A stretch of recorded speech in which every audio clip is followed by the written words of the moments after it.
নতুন বছরের আগেই বড় ঘোষণা কলকাতা মেট্রো রেল কর্তৃপক্ষের। শেষ স্টেশন আর দমদম নয়, সব মেট্রো যাবে দক্ষিণেশ্বর পর্যন্ত। যাত্রীদের দুর্ভোগ কমবে বলে আশা কলকাতা মেট্রো রেল কর্তৃপক্ষের। 7 মিনিটের ব্যবধানে পাওয়া যাবে মেট্রো পরিষেবা। মেট্রো যাত্রীদের জন্য সুখবর, সব মেট্রো যাবে দক্ষিণেশ্বর পর্যন্ত। আগামী সোমবার এই পরিষেবা শুরু। কয়েকটি শুধু দমদম পর্যন্ত যাবে। সোমবার থেকে শনিবার পর্যন্ত শুধুমাত্র 4টি মেট্রো দক্ষিণেশ্বর পর্যন্ত আসবে না। রবিবার সেরকম মেট্রোর সংখ্যা হলো 3, সেগুলি দমদম পর্যন্ত আসবে বলে মেট্রো কর্তৃপক্ষ সূত্রে খবর। সোমবার থেকে শনিবার পর্যন্ত প্রথম মেট্রোর সময় নোয়াপাড়া থেকে কবি সুভাষ সকাল 6টা 50 মিনিট, কবি সুভাষ থেকে দক্ষিণেশ্বর সকাল 6টা 50 মিনিট, দক্ষিণেশ্বর থেকে কবি সুভাষ সকাল 6টা 55 মিনিট, মহানায়ক উত্তম কুমার থেকে দক্ষিণেশ্বর সকাল 6টা 55 মিনিট।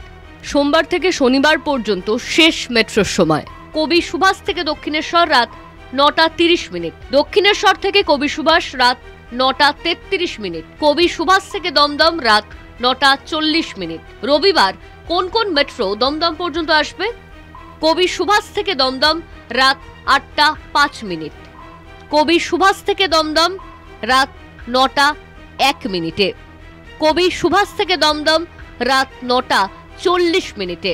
রবিবার প্রথম মেট্রোর সময় হলো নোয়াপাড়া থেকে কবি সুভাষ সকাল 9টা, নোয়াপাড়া থেকে দক্ষিণেশ্বর সকাল 9টা, কবি সুভাষ থেকে দক্ষিণেশ্বর সকাল 9টা, কোনো পরিবর্তন হয়নি।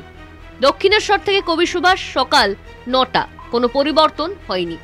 রবিবার শেষ মেট্রোর সময় হলো কবি সুভাষ থেকে দক্ষিণেশ্বর রাত 9টা 27 মিনিট, দক্ষিণেশ্বর থেকে কবি সুভাষ রাত 9টা 33 মিনিট, কবি সুভাষ থেকে দমদম রাত 9টা 40 মিনিট, কোনো পরিবর্তন হয়নি। রবিবার কোন কোন মেট্রো দমদম পর্যন্ত আসবে? কবি সুভাষ থেকে দমদম রাত 8টা 5 মিনিট, কবি সুভাষ থেকে দমদম রাত 9টা 1 মিনিট, কবি সুভাষ থেকে দমদম রাত 9টা 40 মিনিট। সোমবার থেকে মেট্রোর নতুন নিয়ম। 7 মিনিটের ব্যবধানে মেট্রো চলবে। সোমবার থেকে শুক্রবার পর্যন্ত রাতে যে দুটি স্পেশাল মেট্রো চালানো হয় সেটার ক্ষেত্রেও কোনো পরিবর্তন হচ্ছে না। রাত 10টা 40 মিনিট কবি সুভাষ, নিউ গড়িয়া এবং দমদম থেকে স্পেশাল মেট্রো ছাড়বে। কলকাতা টিভি।